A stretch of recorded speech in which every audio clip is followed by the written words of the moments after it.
Shrimati Deepthi Mary Varghese Mukul വാസ്നിക്കും Ajay മാക്കനും എത്തിക്കഴിഞ്ഞു. നാളെ നിയമസഭാ കക്ഷി ചേരും. MLA-മാരുമായി കേന്ദ്ര നേതാക്കൾ ആശയവിനിമയം നടത്തും. അപ്പോൾ കൂടുതൽ MLA-മാർ ആരുടെ പേര് പറയുന്നോ അയാളായിരിക്കും മുഖ്യമന്ത്രി എന്ന് നമുക്ക് ഉറപ്പിക്കാമോ?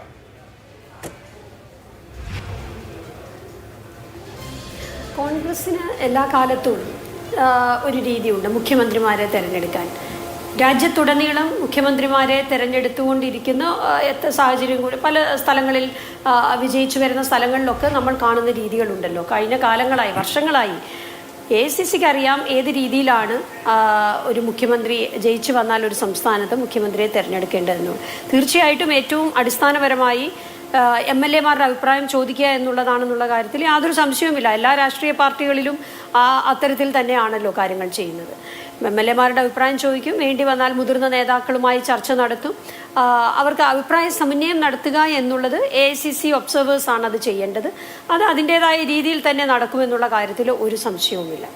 അല്ല, അതിൽ ശ്രീമതി ദീപ്തി മേരി വർഗീസ്, ഈ കോൺഗ്രസിന് അതിൻ്റെതായ രീതി ഉണ്ടെന്ന് പറയുമ്പോൾ ആ രീതി എപ്പോഴും ഫോളോ ചെയ്യാറുണ്ട്. ഞാൻ ഇന്നലെ രമേശ് ചെന്നിത്തലയെ കണ്ടിരുന്നു. അപ്പോൾ അദ്ദേഹത്തോട് ചോദിച്ചപ്പോൾ അദ്ദേഹം പറഞ്ഞത് 2011 ജയിച്ചു, ഞാനായിരുന്നു KPC പ്രസിഡന്റ്, ഞാനും ജയിച്ചു, ഉമ്മൻചാണ്ടിയും ജയിച്ചു, ഞാനാണ് ഉമ്മൻചാണ്ടിയുടെ പേര് നിർദ്ദേശിച്ചത്, അദ്ദേഹമായിരുന്നല്ലോ സീനിയർ എന്ന് പറഞ്ഞാൽ സീനിയോറിറ്റിക്ക് പാർട്ടിയിൽ വലിയ പദവി ഉണ്ട് എന്നാണ് അതുകൊണ്ട് അദ്ദേഹം അർത്ഥമാക്കുന്നത്.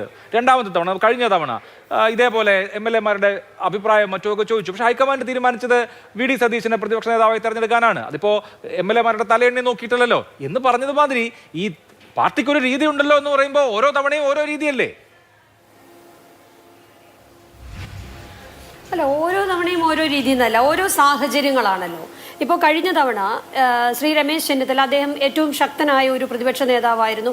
വളരെ നല്ല രീതിയിൽ തന്നെ കേരളത്തിലെ നിയമസഭയിലും അകത്തും പുറത്തും വളരെ ശക്തമായ രീതിയിൽ പ്രവർത്തിച്ച ഒരാളായിരുന്നു. അദ്ദേഹത്തിന് ഭൂരിപക്ഷവും ഉണ്ടായിരുന്നു. പക്ഷേ 5 വർഷം പ്രതിപക്ഷ നേതാവായിട്ടിരുന്ന ഒരാൾ ഇനിയും ഒരു ചെറിയ മാറ്റം ഉണ്ടാകണം, പുതിയൊരാൾ വരട്ടെ എന്നുള്ള ഒരു പുതു തീരുമാനത്തിലേക്ക്, ഒരഭിപ്രായത്തിലേക്ക്, ഒരഭിപ്രായ സമന്വയത്തിലേക്ക് അത് വരികയായിരുന്നു.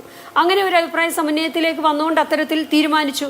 അതാണ് പറഞ്ഞത്, ഓരോ സാഹചര്യങ്ങളാണല്ലോ. പക്ഷേ ഒരു മുഖ്യമന്ത്രിയെ തീരുമാനിക്കുക എന്ന് പറഞ്ഞാൽ തീർച്ചയായിട്ടും അത് MLA-മാരുടെ അഭിപ്രായവും അതുപോലെ മുതിർന്ന നേതാക്കളുടെ അഭിപ്രായവും ഒക്കെ സമന്വയിപ്പിച്ചുകൊണ്ടായിരിക്കും തീരുമാനിക്കുന്നത്. മുഖ്യമന്ത്രി ഇപ്പോൾ കോൺഗ്രസിനെ സംബന്ധിച്ച് തീർച്ചയായിട്ടും ഇപ്പോൾ CPM പോലെയല്ല. CPM-നെ സംബന്ധിച്ച് ഒരൊറ്റ നേതാവിനെ മാത്രം മുൻനിർത്തി ഈ തെരഞ്ഞെടുപ്പിനെ നേരിട്ട ഒരു സാഹചര്യമാണ് നമ്മൾ കണ്ടത്. കേരളം മുഴുവൻ പിണറായി വിജയന്റെ മുഖം മാത്രമുള്ള ഒരു സാഹചര്യമാണ് ഉള്ളത്. അപ്പോൾ അദ്ദേഹത്തെ മാത്രം മുൻനിർത്തിക്കൊണ്ട് ഒരു തെരഞ്ഞെടുപ്പിനെ നേരിടുന്നു. അപ്പോൾ പ്രതിപക്ഷ നേതാവാണ് ഇപ്പോൾ താങ്കൾ ഇവിടെ ചർച്ച ചെയ്തല്ലോ, പ്രതിപക്ഷ നേതാവിനെ കുറിച്ച് ചർച്ച ചെയ്തല്ലോ. പ്രതിപക്ഷ നേതാവിനെ തെരഞ്ഞെടുക്കാൻ അവിടെ ചർച്ചകൾ നടക്കുന്നുണ്ട്. അപ്പോൾ സത്യത്തിൽ ശ്രീ ജേക്കബ് ജോർജ് എനിക്ക് ഏറെ ബഹുമാനമുള്ള പ്രിയപ്പെട്ട ഒരു വ്യക്തിയാണ്. പക്ഷേ അദ്ദേഹത്തെ പറഞ്ഞ തന്നെ അത്ഭുതപ്പെടുത്തുകയാണ്. ഇപ്പോഴും ഏറ്റവും പ്രാഗൽഭ്യമുള്ള, ഏറ്റവും പ്രഗത്ഭനായ ഭരണാധികാരി എന്നൊക്കെ പിണറായി വിജയനെ പറയാൻ അദ്ദേഹത്തിന് കഴിയുന്നുണ്ടല്ലോ എന്നുള്ളത് എന്നെ അത്ഭുതപ്പെടുത്തുകയാണ്. കാരണം അദ്ദേഹത്തിൻ്റെ ഏകാധിപത്യ പ്രവണതയും ഏകാധിപത്യ നയവുമാണ് തീർച്ചയായിട്ടും ഇത്തരത്തിലുള്ള ഒരു വലിയ പതനം CPM-ന് ഉണ്ടാക്കിയത് എന്നുള്ളത് ശ്രീ ഗോവിന്ദൻ മാഷിന്റെ വാക്കുകളിൽ നിന്ന് തന്നെ വ്യക്തമാണ്.